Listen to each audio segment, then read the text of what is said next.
Sebelumnya saya ucapkan selamat Hari Santri Nasional.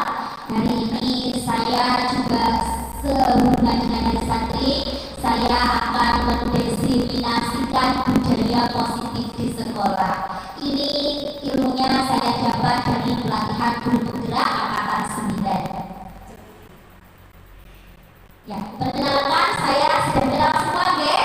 Saya Bu Maria Mazda dari TK Kusuma Mulia Maesan. Terima kasih kepada TK Kusuma Mulia Maesan, KB Kusuma Mulia Maesan, TK Harapan, TK Bina.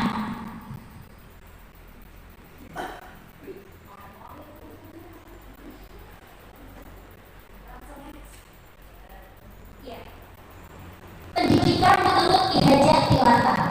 Tujuan pendidikan, kalau dulu kita tujuan pendidikannya adalah mencerdaskan anak bangsa, kalau sekarang tujuan pendidikannya adalah menuntun segala kodrat anak.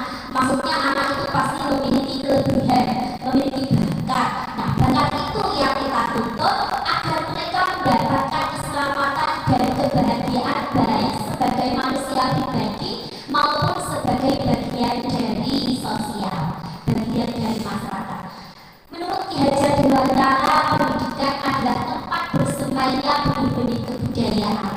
Maka jika ingin menampakkan, jika ingin menanamkan budaya yang positif, maka pendidikanlah adalah tempatnya. Jadi tujuan pendidikan sekarang ini lebih ke arah budi pekerti. Bisa dihentikan dulu, hentikan ke bawah, Riko. Ya. Tentang budaya positif. Mengapa budaya positif perlu ada di sekolah? Next, Bu Ida. Ini jawabannya. Menurut pemikiran Ki Hajar Dewantara, pendidikan adalah tempat bersemayamnya benih-benih budaya positif. Dengan budaya positif, maka akan menumbuhkan budi pekerti yang baik sekaligus memungkinkan keberhasilan pembelajaran. Maka kita mulai dari sekarang juga kita harus menanamkan budaya positif di sekolah. Next, Bu. Materi pembahasan yang akan saya bahas ini ada 7 macam, yaitu pembelajaran dengan paradigma baru, kemudian ada disiplin positif, kemudian ada kebutuhan dasar manusia, motivasi perilaku manusia, posisi kontrol restitusi, keyakinan kelas, dan segitiga restitusi. Selanjutnya, pembelajaran dengan paradigma baru ini seperti yang saya sampaikan di awal. Pembelajaran zaman dulu itu anak mengikuti kehendak guru, betul. Ketika kita waktu kita sekolah dulu, gurunya memberikan nama, kita derek sama bapak ibu guru. Ya. Kalau sekarang berbeda, pembelajaran dengan paradigma baru itu pembelajaran justru kita mengikuti minat dan bakat serta kebutuhan anak. Anak berarti kita memfasilitasi kegiatan yang berhubungan dengan fisik motorik kasar. Anak senang gambar, mari kita fasilitasi dengan pelatihan menggambar, mewarna, dan sebagainya. Anak cerewet, mungkin kita bisa memfasilitasi dengan kegiatan bercerita, kegiatan percakapan, dan sebagainya. Kemudian, disiplin positif. Apa yang dimaksud dengan disiplin positif? Disiplin positif yang dimaksud di sini adalah disiplin diri yang memiliki motivasi internal. Maksudnya itu Bapak Ibu. Jadi kalau anak kita melakukan sesuatu yang baik, mau masuk kelas, mau mengerjakan tugas dari ibu guru, itu karena terpaksa atau karena memang dia mau, atau karena memang dari kesadaran dirinya sendiri. Nah, dari kesadaran dirinya sendiri inilah yang dimaksud dengan motivasi internal. Maka kita berupaya supaya anak-anak itu mau mengikuti peraturan, mau disiplin itu dari dalam dirinya sendiri, bukan karena disedari bapak ibu guru. Nah, tugas guru adalah menumbuhkan motivasi internal dari anak untuk dapat menerapkan budaya yang positif. Lanjut, kebutuhan dasar manusia, bapak ibu guru, bahwa anak-anak semua perilaku itu ada tujuannya. Perilaku yang mungkin kita pandang salah, mungkin ada sebagian kebutuhan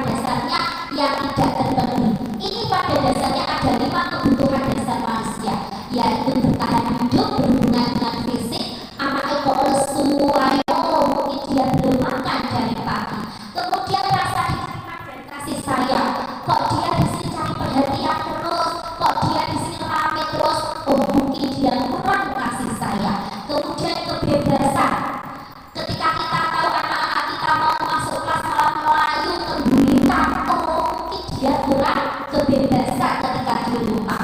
Nah kemudian penguasaan, kok dia tidak mau masuk kelas, oh mungkin pelajarannya dia tidak bisa, makanya dia butuh penguasaan ini. Kemudian kesenangan, mungkin selama di rumah dia tidak mendapatkan kesenangan, kesenangannya berkurang karena harus ini itu dan sebagainya. Nah itu kita lah yang memfasilitasi. Inilah 5 kebutuhan dasar, satu saja tidak terpenuhi maka akan terjalan tindakan-tindakan yang menurut kita itu salah. Lanjut. Motivasi perilaku manusia, Bapak Ibu, ini tidak hanya pada anak-anak, tapi pada kita juga. Kita melakukan sesuatu itu karena apa?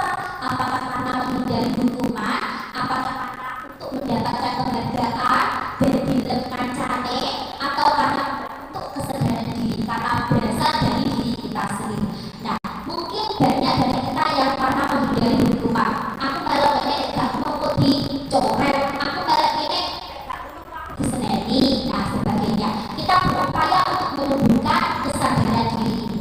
Kemudian, nah ini Bapak Ibu guru, motivasi eksternal dan motivasi internal. Posisi kontrol guru, kita bisa memposisikan guru seperti apa di sini? Apakah seperti penghukum? Apakah sebagai pemberi rasa salah? Apakah sebagai temannya anak-anak? Apakah sebagai pemantau? Dan apakah sebagai manajer? Panjenengan bisa lihat. Kita sebagai penghukum, kita berani dikit-dikit menghukum. Kalau kita sebagai pemberi rasa salah, dikit-dikit kita menyalahkan. Kalau kita sebagai teman, maka kita bertindak sebagai teman. Kalau kita sebagai pemantau, kita memantau jalannya perkembangan anak. Kalau kita sebagai manajer, kita membantu anak untuk menyelesaikan masalahnya. Kira-kira kita lebih banyak di penghukum ya Bapak Ibu selama ini. Nah ternyata itu salah. Kalau kita sebagai penghukum ternyata akan menimbulkan hal seperti itu Bapak Ibu. Nah maka yang lebih bagus bagaimana? Mulai dari teman, pemantau, dan manajer seperti itu. Kita juga sering ya kalau anak-anak sebagai teman, anak-anak bercerita kita takut dan sebagainya. Menjadi manajer apabila ada kasus, kita justru membantu anak untuk menyelesaikan kasusnya, bukan menyalahkan atau malah memberikan hukuman. Next, keyakinan kelas. Budaya positif untuk menumbuhkan kesadaran diri anak bisa kita lakukan dengan membentuk keyakinan kelas. Nah, maka dari itu Bapak Ibu dan saya harap mulai dari Senin kita bisa mengusung keyakinan kelas di kelas masing-masing ya Bapak Ibu. Keyakinan kelas itu maksudnya kenapa kok kita namanya keyakinan kelas? Kok nggak peraturan saja?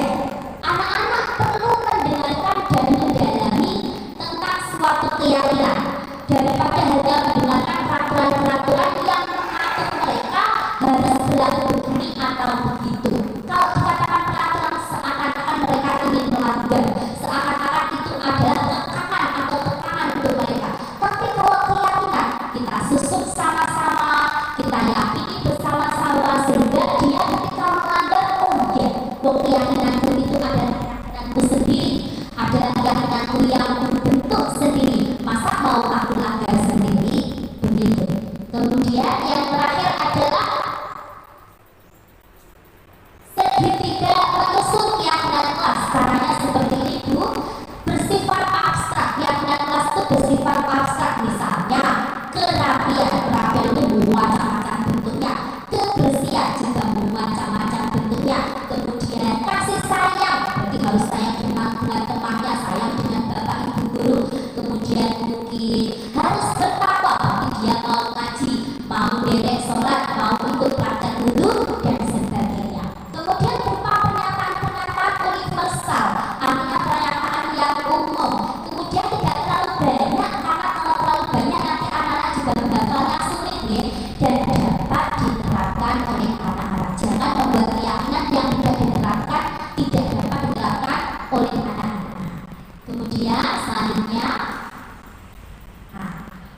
yang perlu kita pelajari, hukuman, konsekuensi, dan restitusi. Apa bedanya?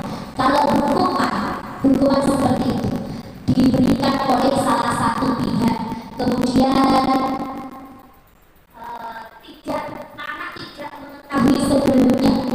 tidak mengetahui sebelumnya, moro-moro dihukum begitu saja. Kemudian murid belajar untuk menyembunyikan masalah. Nah, makanya ketika ada anak nangis, siapa yang jiwin? Kayak Bu Risa ditanya, Risa kamu jadi enggak? Karena apa? Takut dihukum, sehingga dia menyembunyikan kesalahan. Kemudian konsekuensi, ini lebih di atas lagi. Konsekuensi itu murid mengetahui sebelumnya. Jadi misalkan kita buat peraturan atau keyakinan kelas, kalau tidak masuk kelas nanti tidak mendapatkan jajan dari ibu guru. Itu anak sudah tahu. Jadi ketika dia melanggar, oh iya, konsekuensinya kalau aku tidak masuk kelas berarti aku tidak mendapatkan jajan. Nah, ini anak sudah tahu sebelumnya. Kemudian murid belajar untuk menaati aturan. Kemudian lagi guru mencoba mengontrol anak dengan penguatan yang positif. Ini namanya konsekuensi. Dan yang lebih bagus lagi adalah restitusi. Restitusi ini murid mencoba memecahkan masalahnya sendiri dengan bantuan guru. Jadi guru nanti akan menyadarkan anak bahwa kamu itu loh melakukan kesalahan, dan anak menyadari iya saya melakukan kesalahan. Bagaimana ya agar kesalahan itu tidak terulang lagi? Ini ada caranya Bapak Ibu, namanya adalah segitiga restitusi. Next, segitiga restitusi ini adalah yang terakhir. Seperti ini tahapannya. Yang pertama adalah menstabilkan identitas. Maksudnya begini, ketika jenengan memanggil anak yang memiliki masalah, yang sedang melakukan kasus misalnya, panjenengan panggil dewe empat mata, panjenengan bilang ke anak, tenang, bu guru tidak marah kok, paling yo sampean gak salah ya, seperti itu. Bu guru yang tahu apa yang menekui, gak apa-apa, gak usah nangis. Seperti itu namanya menstabilkan identitas, supaya anak tidak merasa bahwa dia adalah satu-satunya makhluk yang berdosa begitu. Kemudian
diseminasi budaya positif yang saya lakukan tanggal 21 Oktober 2023 menurut saya berjalan dengan lancar. Dari teman-teman ada sebagian yang tidak bisa hadir karena ada kepentingan yang tidak bisa ditinggalkan. Dari diseminasi tersebut kemudian saya memberikan waktu kepada teman-teman untuk mencoba menelaah apa yang saya sampaikan. Saya bagikan PPT yang saya sampaikan untuk ditelaah lebih lanjut. Kemudian teman-teman yang pertama kali dilakukan adalah berupaya membentuk keyakinan kelas di kelasnya masing-masing.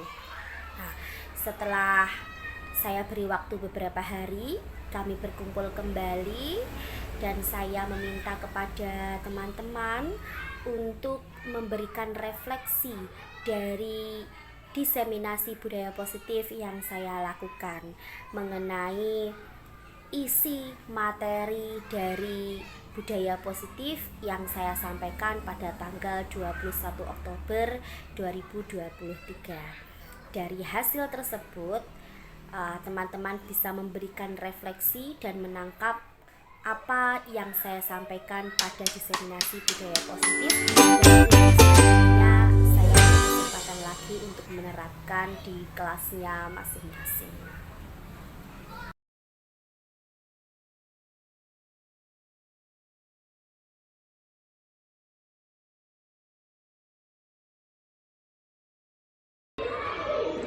Yang saya dapatkan dari diseminasi budaya positif adalah dari diseminasi budaya positif saya jadi menyadari bahwa selama ini saya menggunakan metode pemberi rasa bersalah. Saya pikir dengan memberi rasa bersalah anak akan berhenti melakukan kesalahan, membuat dia sadar bahwa perilakunya tidak baik dan tidak akan diulangi lagi.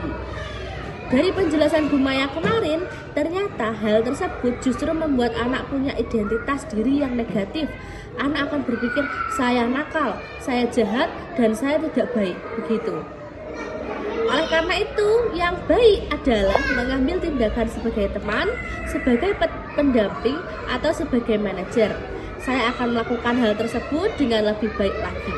Semoga bisa. Terima kasih Bu Maya atas ilmunya. Yang saya pahami dari diseminasi budaya positif dalam membentuk keyakinan kelas.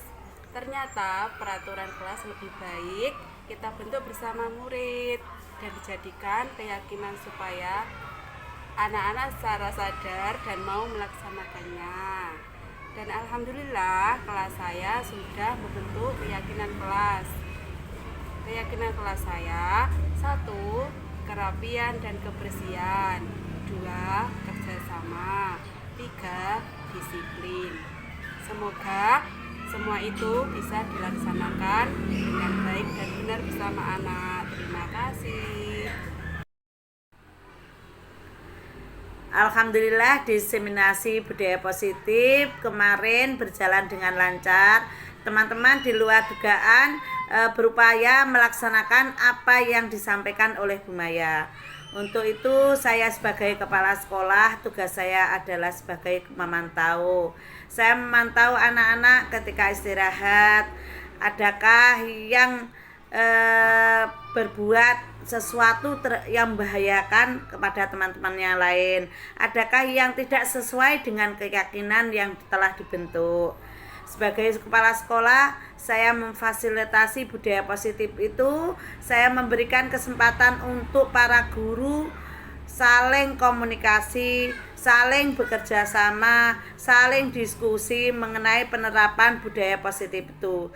Apabila terjadi sesuatu yang membahayakan atau yang bermasalah dalam proses budaya positif, saya ikut andil dalam memecahkan masalah itu, karena itu merupakan tanggung jawab saya sebagai kepala sekolah.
biar lebih matang gitu jadi sendiri-sendiri. TK Kusuma Mulia Maisa sendiri nanti besok atau kapan hari saya bertemu dengan yang TK lainnya yang kita bertemu bareng-bareng kemarin satu gugus kemarin itu ya. Nah, refleksi budaya positif tadi saya sudah minta keterangan dari beberapa guru, Bu Mida, Bu Tika, Bu Nurul, juga Bu Lut. Nanti saya sudah meminta keterangan. Kemudian secara terpisah saya juga minta keterangan kepada guru yang lain. Ternyata yang paling mengena itu adalah keyakinan kelas. Semua sudah membuat ya Bu keyakinan kelas ya? Sudah, alhamdulillah. Sudah paling tidak kita tahu lah ya keyakinan kelas itu ya kesepakatan kelas, namun kalimatnya tidak kata kerja. Jadi tidak menghormati guru itu tidak, tetapi kata kerjanya adalah hormat guru. Tidak merapikan alat-alat juga tidak, tapi kerapian dan kebersihan. Harus membawa bekal setiap hari juga tidak, tapi kita buat bawa bekal. Jadi kalimatnya yang sedikit-sedikit gitu ya. Kemudian yang paling disukai, yang paling sulit adalah bagian segitiga restitusi, nggih Bu nggih. Nah, saya tampilkan segitiga restitusi nggih.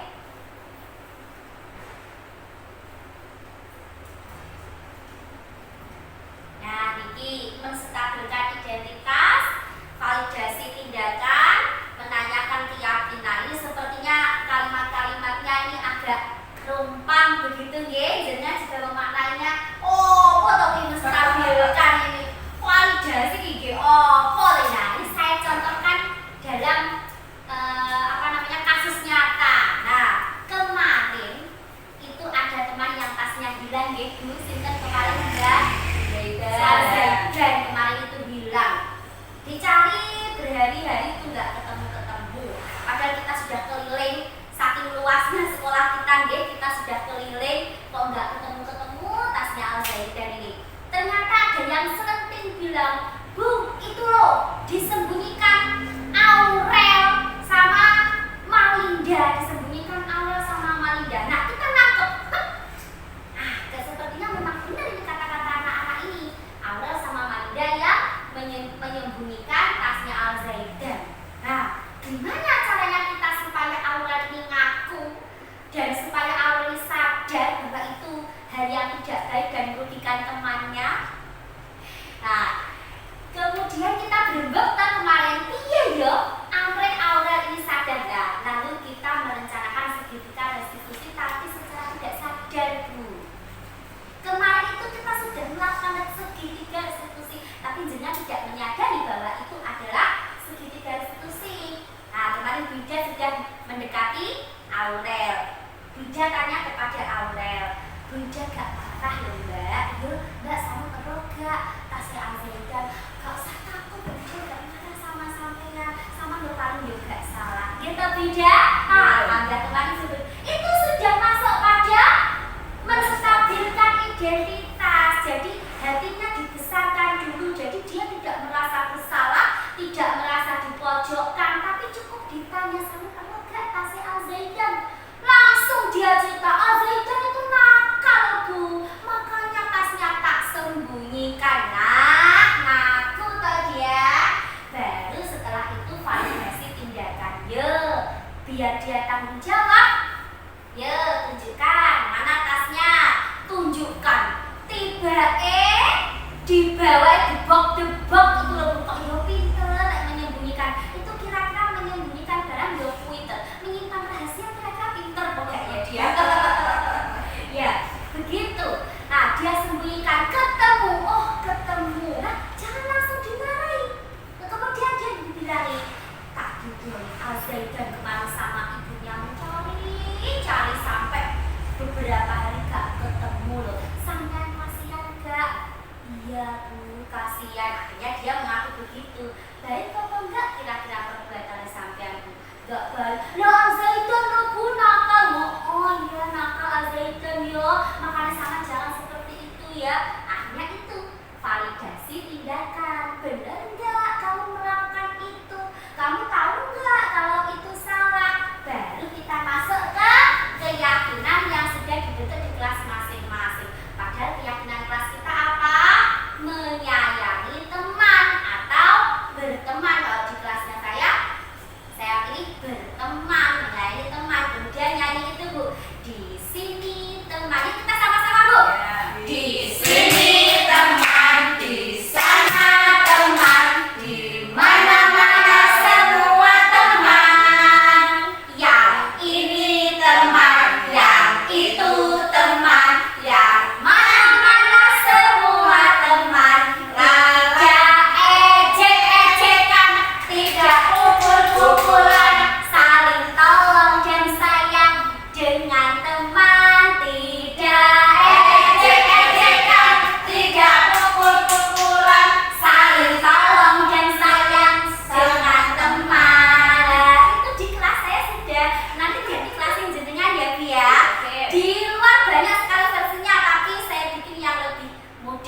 aja biar anak-anak gampang. Nah, baru menanyakan keyakinan kelas kita apa?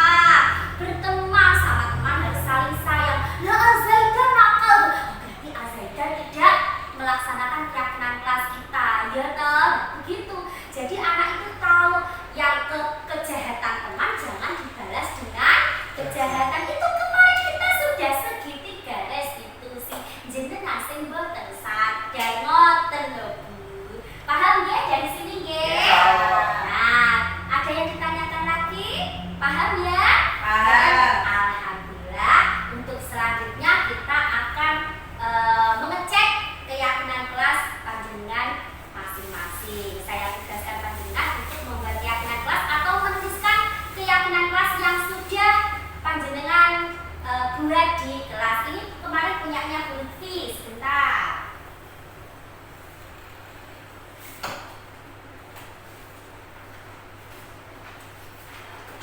Nah, ini punyanya Bu Lutfi saya bacakan. Punyanya Bu Lutfi sudah membuat keyakinan kelas. Yang pertama, tidak ramai di kelas. Menurut jenengan tidak ramai di kelas itu positif apa negatif? Negatif. Kata-kata tidak itu Bu yang kita hindari. Harusnya bagaimana kalau tidak ramai di kelas kita ganti dengan apa? Harap tenang. Ketenangan. Nah, gitu ya. Terus yang kedua, ini tidak berkelahi dengan teman. Nah, kata-kata tidak harusnya kita ganti dengan bagaimana kalau tidak berkelahi dengan teman? Saling menyayangi. Saling menyayangi. Nah, sama seperti kelas saya bikin berteman, gitu ya. Kan anak-anak itu titik-titik gak bolok, gak tak bolok, gitu kan. Nah, itu yang kita garis bawahi, kita bikin berteman. Satu lagi, tidak boleh bawa uang saku kecuali kotak amal. Kita bikin apa ya Bu? Kita bikin apa ya kalau tidak boleh bawa uang saku? Gimana? Uang saku khusus kotak amal gitu. Uang saku khusus kotak amal gitu aja ya. Nah, itu kata-kata tidak ini seharusnya kita hilangkan. Kita jangan menggunakan kata-kata yang negatif, tapi selalu menggunakan kata-kata yang positif. Begitu, nanti bisa kita lanjutkan kembali ya Bapak Ibu. Terima kasih.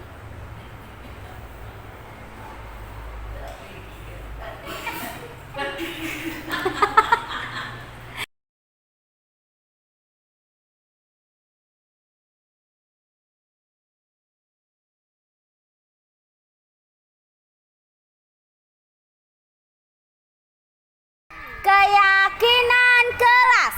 Keyakinan kelas. 1. Rapi dan bersih. Rapi dan bersih. 2. Berteman. Berteman. 3. Bawa bekal. Bawa bekal. 4. Disiplin waktu. Disiplin waktu. 5. 5. Menghormati guru.